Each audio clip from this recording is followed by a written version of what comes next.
સ્ટાફગણ તથા વાલા વિદ્યાર્થી ભાઈઓ અને બહેનો, જેમણે નવરાત્રિ ચાલે છે બધાને ખબર છે, તમારા ચાલે છે ને અમારા ચાલે છે. તો નવરાત્રિ પછી તરત જ આપણે 6 માસની પરીક્ષાઓ આવે છે, ખબર છે ને? જો અભ્યાસક્રમ બાકી છે, અભ્યાસક્રમ પૂર્ણ થઈ ગયો હશે તો રિવિઝન પણ ચાલુ છે, કઈ રીતના પેપરો લખવા એની પણ માહિતી આપવામાં આવે છે. તહેવારો મનાવવાના, તહેવાર નથી મનાવવાના એવું નહીં કહેતા, પણ તહેવારની સાથે સાથે મુખ્ય કામ આપણું ભણવાનું છે, શિક્ષણનું કામ છે. એ કામ ના કરીએ તો કોઈ મતલબ જ નથી. એટલે આપણો ભણવાનો સમય છે તો અત્યારે ભણી લો. આવતીકાલે આપણે શાળામાં ગરબા મહોત્સવ રાખવામાં આવે છે. સૂચના આપી ગઈ, ખબર છે ને? જે છોકરીઓને ચણિયાચોળી પહેરીને આવી હોય ટ્રેડિશનલ ડ્રેસ એ ઘરેથી પહેરીને આવજો, એટલે અહીંયાની કોઈ સમસ્યા ઊભી થાય નહીં. છોકરાઓ પણ તમારા પૂરતા હોય, સૂટ બૂટ પહેરવા હોય તો વ્યવસ્થિત તૈયાર થઈ આવજો, કોઈ ચિંતા કર્યા વગર. આવતીકાલે એટલે શરૂઆતમાં પ્રાર્થના થશે, પછી ઓનલાઈન ઓફલાઈન હાજરી જે કોઈ આચાર્યશ્રીની સૂચના હશે એ પ્રમાણે ટાઈમિંગ જોઈ લગભગ 9:30 વાગે શરૂ કરશું, તો જેથી કરીને આપણે રમી પણ શકાય.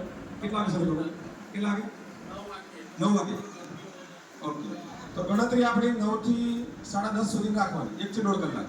એટલા માટે કે પછી આપણે પાસે નાસ્તો પણ કરવાનો છે, મધ્યાહન ભોજનમાં જમવાનું પણ છે, નવી કોઈ સૂચના હોય તો સૂચના પણ આપવી પડશે. એટલે તમને 1.5 કલાક મન શાંતિથી સાંભળજો. વાર્તા સાંભળવી છે ને? કે નહીં સાંભળવી? સાંભળવા માટે તૈયાર હો, પણ તમે નથી કહેતા એનું દુઃખ છે. તો એક બોધ કથા છે, આપ શાંતિથી સાંભળજો. સૌરાષ્ટ્રનો સીમાડો, ગુજરાતનો જે સીમાડો છે ત્યાં ભાલ પ્રદેશ આવેલો છે. ભાલ પંથક કહેવાય. એના માટે કહેવત પણ છે કે કપાળમાં ઉગે વાળ, કપાળમાં ઉગે વાળ તો ભાલમાં ઉગે ઝાડ. એટલે કે ત્યાંની જે ભૂમિ, ત્યાંની જે જમીન એવી બંજર છે કે ત્યાં કોઈ વૃક્ષ કે કોઈ ઝાડ ઉગતા નથી. કુદરતની અમી દ્રષ્ટિ એ વિસ્તાર માટે નથી એવું કહેવામાં આવે છે. ત્યાંનું કબૂતરના માળા જેવું, હાથના ખોબા જેવું એક ગામ આવેલું હોય છે. એ ગામની અંદર વાણિયા, બ્રાહ્મણ, પટેલ, દરબાર, ઠાકોર, રાજપૂત આવા તમામ પ્રકારની જ્ઞાતિ 18 વર્ણ આવેલા હોય છે. ધંધુકાની નજીક આવેલું છે. ત્યાંનું જે મુખ્ય મથક છે તે ધંધુકા છે. દેશ જ્યારે આઝાદ નતો થયો એ વખતની વાત છે. તો કોઈ પણ વસ્તુ ખરીદવા માટે જવું હોય તો ત્યાંથી 3 થી 4 કિલોમીટર દૂર ધંધુકા હતું, એટલે ત્યાં જવું પડે. ગામની અંદર એક હાટડી એટલે કે દુકાન હતી અને શેઠનું નામ હતું હરકચંદ શેઠ. શું નામ હતું? હરકચંદ શેઠ. હવે એકવાર જે ધંધુકા છે મુખ્ય મથક, અને એક ગામના કહળસંગ કરી અને એક રાજપૂત દરબાર પોતાનું ગાડું લઈ અને આખા ગામનો સામાન ભરવા માટે જાય છે.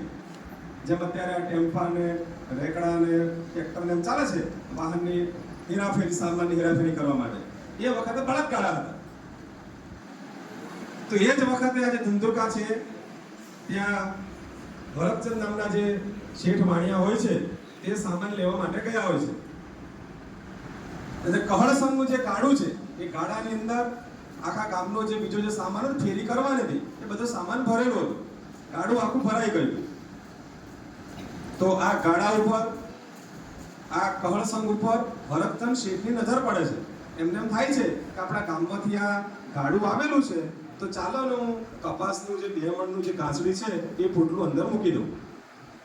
તે દિવસે સામાન લેવા માટે નતા ગયા, પણ થોડીક આયુર્વેદિક દવાઓ લઈ આવો. શેઠને ગામમાં દુકાન ચાલતી હતી, આખા ગામમાં બીજી કોઈ દુકાન નહોતી. તો દુકાન દવાના બાને તેમણે કપાસ લીધું, કપાસની ગાંસડી 2 અઢી મણની. હવે દુકાનમાંથી ગાડામાં મૂકવા માટે એ જે વચ્ચેનું અંતર હતું એ ગાડામાં શેઠે માથા પર મૂકી દીધી. જે ગાંસડી હતી તે કપાસનું ગાંસડું એ લઈ અને ગાડામાં મૂકવા જાય છે. ગાડામાં મૂકવા જાય છે એ જ વખતે જે કહળસંગ દરબાર હોય છે એ કહે છે કે શેઠ આજે તો ગાડામાં જગ્યા નથી, ગાડું આખું ભરાઈ ગયું છે.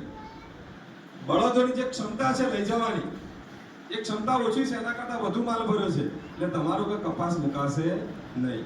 હવે વાણિયાભાઈ કહે છે, અરે કહળસંગ ભાઈ, તમે ગામના છો, ગમે તેમ કરી અને મારું આ 2 અડી મણનું ઘાસનું પોટલું, આ જે કપાસનું પોટલું છે તમે લઈ જાઓ. તો પછી કર્ણસંઘ વિચાર કરે છે કે ગામની અંદર આ વાણિયાભાઈ કોઈની શરમ ભરતા નથી, કોઈને ઉધારે સામાન આપતા નથી, એમ કરીને તેમને વાત કરે છે. તો હરખચંદ શેઠ કહે છે, અરે ભાઈ ઉધારમાં તો અમે આખી હાટડી આપી દઈએ, ઉધારમાં તો અમે આખી હાટડી આપી દઈએ, પરંતુ 2 વર્ષ 3 વર્ષ સુધી અમારા પૈસા ભરતા નથી, કે અમારો જે હિસાબ છે ચોખ્ખો કરવો જોઈએ એ હિસાબ પણ ચોખ્ખો કરતા નથી. ખાતા બાકી ને બાકી બોલે છે, પછી શું કરવાનું? અમારે પણ આગળ પેટ છે, અમારે પણ છોકરા બૈરા છે, અમારે પેઢી ચલાવવાની છે, તો શું કરીએ? પરંતુ કર્ણસંઘના મનમાં થઈ જાય છે કે આજે વાણિયાભાઈ હાથમાં આવ્યા છે, આજે આપણે ગમે તેમ કરીને આપણે સબક શીખવાડવો છે.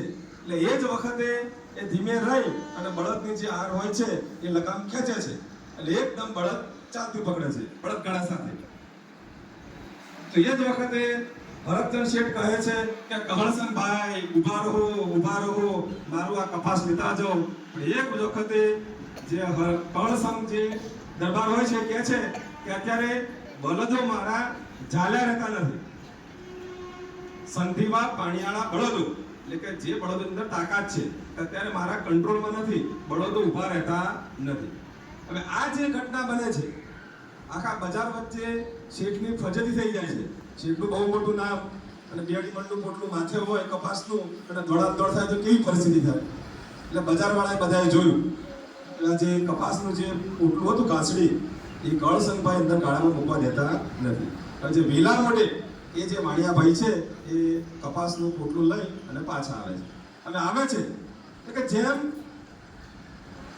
મદારીના કરંડાની અંદર જેમ સાપ પડેલો રહે, એમ આ હરખચંદ શેઠની અંદર આ જે ઘટના બની, એમનું જે અપમાન થયું એ મનોમન ગાંઠ વાળી લે છે કે ગમે તે થાય પણ હરખચંદને એક વખત મારે આનો જવાબ આપવો પડશે.